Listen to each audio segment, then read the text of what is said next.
recording? Yeah. Okay. Alright everybody, this is Gill Bar. Want to do a 360 for me? Good job. Hold right here, hold right here. This is where we walk down. Where I'm pointing through there, you're going to be walking towards where I am now, through the trees. It's November, end of November, almost December. So when you come down here, there's no water in the winter. Winter is when you want to come out here and look for agates. There's a few other rocks here I'll go over with you in the Fraser River. But ultimately, there can often be a stream through there that's difficult to jump over. So when you're at the fork, instead of coming through straight from the main trail, you can dash around and come through that way. Or you can just drive it like whoever that person is. So once you get out here onto the rocks, it's all pebbles like this, river rocks.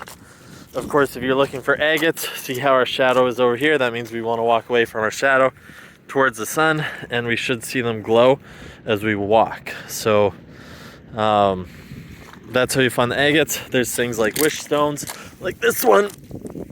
See how it's got a loop-de-loop around it? That's your wish stone, people call them. There's also going to be serpentine, quartzite, basalt, and I'll go through each one of those in a moment here. But where that vehicle just went, it kept going around the curve. Let me just keep walking and I'll show you what that looks like and where the best place is to go dig at Gill. Okay, now we gotta walk, babe, because I'm gonna time lapse this walk.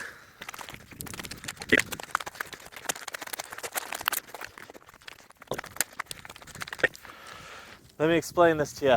So, over there's the trail we came through. There's one island mass with trees on it. In between there's another bar of gravel that you can look at. But the best place to go is you go through that second section of trees, go all the way through it. I don't feel like walking out there today. But that is where the best digging is, because of course you have to go where everyone else hasn't been. Gill Bar is often overpicked. That is going to be the popular opinion, so it's tough to find agates here. But if you're a newbie, it's easy to access with any vehicle. You can park at the paved parking and just walk in. But like I said, get through those trees, so down this bar on the right, and get through there to the other side, and anything on the other side is going to be fairly virgin. So before we get into that story, I'm going to explain one more thing to you. There's a lot of sludge on the Fraser River rocks. So all these rocks are looking gray right now. Let me just show you this one, for example, that's covered in the dirt here. Pretty much all the rocks are going to be like this. This is because there's a lot of waste treatment centers all the way up north on the Fraser, or sorry, towns that lack waste treatment centers, so you get a lot of poop and pee and stuff that just goes down the Fraser. That's one reason. It's also just because the rain doesn't wash some of these rocks. So it's good to come out after a rainfall, not while it's raining, but after a rainfall when all the rocks are going to be cleaned, and it'll be easier to see. So you'll notice as I walk around, they're all covered in a light gray kind of dirt. If it's closer to the water, it's like a sludge. You'll see it, a slimy sludge on all the rocks. Now it's just dry, but it means you can't see the actual colors of the rocks, so you're basically walking blind. A fun fact is, back in the day, people used to take a stick and a rag and they douse the rag in kerosene, because the kerosene's not going to evaporate on you, and they would wander around and just wipe all the rocks. That way they wouldn't have to bend over, and it would clean the rocks really quick. Of course, that's not the most environmentally friendly thing anymore. So you can always just take a rag and a stick and keep going back and forth to the water, and that'll help you as you walk around. You can just wet some of these rocks and check them. But overall, I think it's better to just walk somewhere where all the rocks are going to be clean and not overpicked. And to do that, you're walking for quite a distance. Okay, let's go over the types of rocks. Go. No stains on my shirt? No. Not in my teeth? Right. So, first rock we'll go over is serpentine, otherwise known as Dan-Hurd jade. It's everywhere. It's abundant. The Coca-Cola uses it as a road filler. It's all over the place. But I'm going to start pointing them out. I'm going to get you to hold the camera. So this one here that we conveniently already picked up and brought over. And I'm going to start pointing out the indicators in a moment, but I just want to show you how abundant it is. This one next, that's a serpentine. sunshine just went away. That's a serpentine. That's a serpentine. A lot of these are going to be the darker green. Some people start getting confused when they see the lighter green, but I'll throw one up in the air. We'll shatter it. One sec, this is a serpentine while I do my hair. That one's a serpentine. That one's a serpentine that my toe is tapping on. Even this one, that's also a serpentine. So the way I can tell is serpentine is soft. It's maybe like it's probably lower than a 5 on the hardness scale, 4.5, 5, somewhere in there. Which means it erodes quickly. It smooths over very fast. This one too, also a serpentine. It's gonna have a shinier, glossier, smoother texture. Things like the black basalts are more of a gray color. The serpentine takes on more of a black, but it has a very faint green hue. If we throw one up like this one, I'm gonna hope that it busts. It's pretty solid, but this is the fun of being out in the river, is if you've got someone that just broke your heart, you can come out here and smash rocks and cry to yourself, whatever you want to do. So, I think I broke every rock but that one. But we'll just keep doing it. Maybe I'll smash it here. But if I smash it, hopefully I get an edge and I can show you the bright green when I hold it up to the sunlight.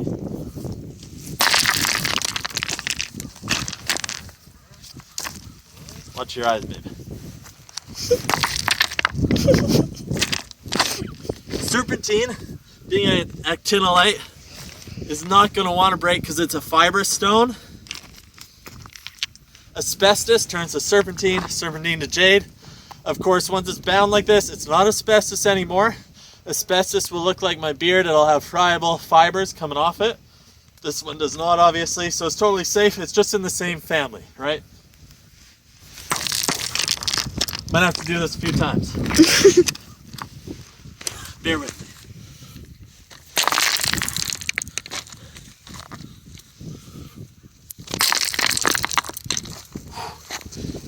All right.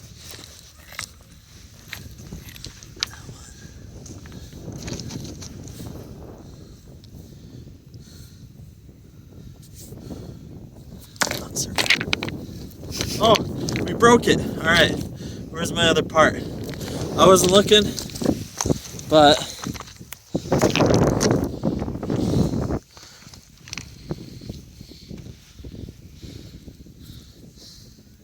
well, it's not going to let the light through. But we can see the scaling inside.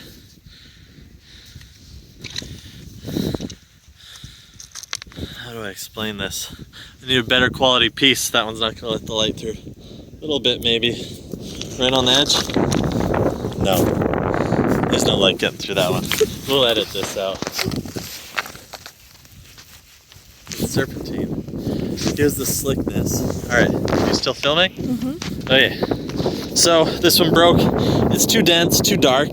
So when you do pick up the serpentines, you want the lighter ones, and you'll actually see a little bit of translucency deep into them, maybe a couple millimeters maximum, but you'll be able to see a millimeter into it, and that's because you'll see the inclusions kind of floating in that first millimeter surface. But there's this slickness inside that tells me that it's serpentine. And you'll notice that when you see lower and lower quality serpentines, that it's made of these sheets, like fibrous sheet layers. So I can see that in the stepped fracture there. Let's find you a better piece. But the other thing I was going to say is it's that smooth surface. Sorry. This smooth polished surface, that's telling me it's a serpentine. Whereas a lot of the basalts are going to have more granular texture. Very, very fine grain, but it's going to be more granular and it's going to be gray. So a lot of the ones like this, these are your basalts, where it looks almost like a very, very fine pavement or cement. And you'll see the quartzy little specks in it.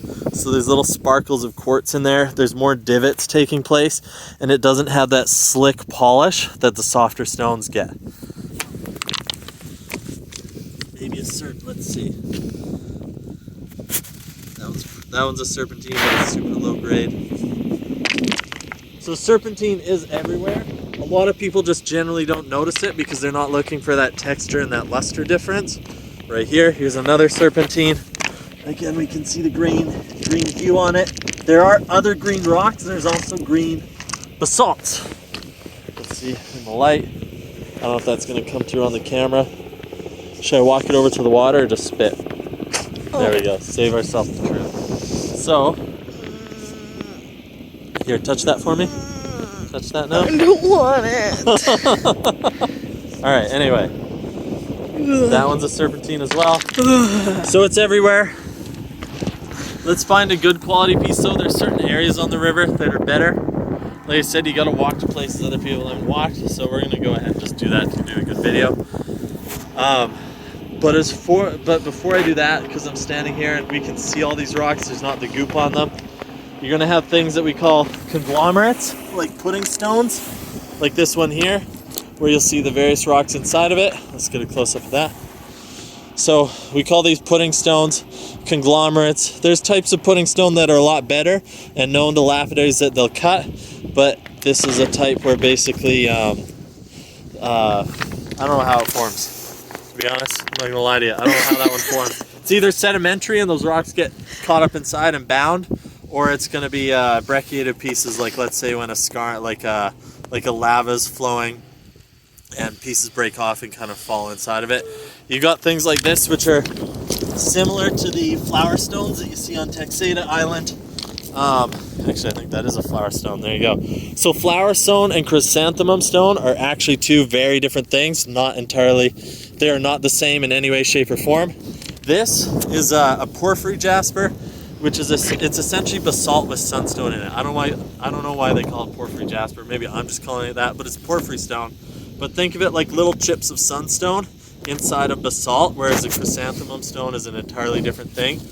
However, it gets confusing because we call them both flower stones as a common name, but they are two actually different stones. So you get better definition. It's also the one people call Chinese writing stone, and the reason for that is when you get better quality ones, you can cut out sections that look like Chinese characters from the alphabet and isolate them in captions. So just so you know, that is out here, but it's tough to find really good quality ones on the Fraser River. You really have to go to Vancouver Island or Texada or one of the Gulf Islands for that. What's this one? See if it's slick and shiny? What do you think that one is? Are we learning? Learning anything? Serpentine. There you go, yeah, because of the luster. It's smoother, more consistent in the luster rather than that speckled granulation that breaks up the light. You've got quartzites are all over the place. So quartzites are things like this. There's a lot of different colors from the whites. Quartzite is basically just crappy quartz. I don't want to say that word, but it's crappy quartz. So you got your milky quartz, right, which is opaque white quartz. Large formations of it happen, opaque white quartz like that. And then sometimes there's iron in there, or like manganese. When you think of rose quartz is manganese that colors it pink. But you got things like what they call it golden healer and stuff, where there's a bit of iron in there. So these just get colored by trace elements, but it's essentially just that opaque white quartz that has a bit of extra stuff in it. That's all quartzite is, and you'll find it in various types. I really like them. Sometimes you find them like a white one with a yellow dot or something. It reminds me of a painted horse, and I like tumbling those. You'll find banded ones and stuff, but most of your, I'm going to call them orange, yellow, kind of hued ones, those are your quartzites. So that was one. This other one, I'll like that for you so you can see the orange color on it. So if you tumble them up, they actually have a nice orange color. If you tumble any of these stones, they seem like they're already rounded, right? So if you were to put them in a tumbler, it's like the first stage is already done, but the issue is there's spall marks. So when you pick up any of these rocks, these things that look like thumbnail prints with my finger, it's got an arc to it, just like if you were to press your thumbnail into wax, right? They'll always have that arc shape in the silicates, like these quartzites and basalts and stuff, from the spall marks and the indents from the percussion of all these rocks going down the river. So what happens is they're too deep. When you start doing your second stage immediately and skipping the first stage, you're not going to get the deep scarring out. And sometimes as you take the surface layer off, more of those scars expose. So it's best, even though they're already rounded, to still run them on the 60-90 to smooth out more of the surface and take more of these blemishes off, because those percussion marks are going to go a couple millimeters deep. And the other issue you're going to find when you try and tumble some of these rocks, like for example something like this where it looks like a blue, that one's like a light blue color, is that showing through? Should I get more wet? All right. Oh, for what I do for you. Okay. Boy, that was not a tasty rock. So, anyway, rocks like this, you got soft and hard places. It's gonna undercut. Yeah, we're just gonna act like that didn't happen. No one noticed, right? So it's got undercutting areas, and you can see the pitting even out here as it's been river tumbled. It's not gonna get any better in a tumbler. So something like this, you're gonna have spots of shiny, all those elevated greenish kind of blue spots. They're gonna turn out shiny, but the rock is gonna be ruined by the undercut areas that will not shine. Sometimes a rock like that, you just gotta oil it in the tumbler for it to come out nicer. But you can take them, you can cut them, you can hand polish them on a wheel for your cab, and they'll come out nice. Of course, what we're looking for is agates, but like I said, this place has been overworked. I can hear dirt bikes in the distance. Yeah, maybe you can hear them, maybe just hear the wind in the camera, who knows. But there's dirt bikes in the distance. Those are actually great if you can find the places where the dirt bikes run, because guess what their tires are doing? They're chewing up the gravel out here, and they're exposing new stuff that everyone hasn't looked at. So sometimes if you just wander around where those dirt bikes play, you'll actually find a lot more agates because of that churning that's happening. All right, let's go for a walk. I'll find another spot, explain some more rocks. All right, this is one I just pulled. This is a quartzite. You can see the yellows, and it's got cool veins and stuff. It's got a little red spot in the back. But the other thing that gives it away is a quartzite, just like this random quartz that's right here. See how it's got that sugar coating kind of white frosted effect on it? A lot of the quartzes do that. That's going to be a quartzite too. See these frosted areas around the spall marks? This one will have it as well. Right there on that crack, it's got that frosted white tip, just like the 90s kids had. That's your quartzite. So this one as well, this kind of yellow, brown, you can see that frosted sugar look. That tells you it's a quartzite. None of the other rocks really do that here. But there's significant, there's only so many types of rock out here. Maybe 5 or 6, let's say. The majority of them are going to be your quartzites, your basalts, and your serpentines. So as I walk, here, just for fun, random, I'll take a few more steps and stop. All right. So as I bend down, we got a white, obvious.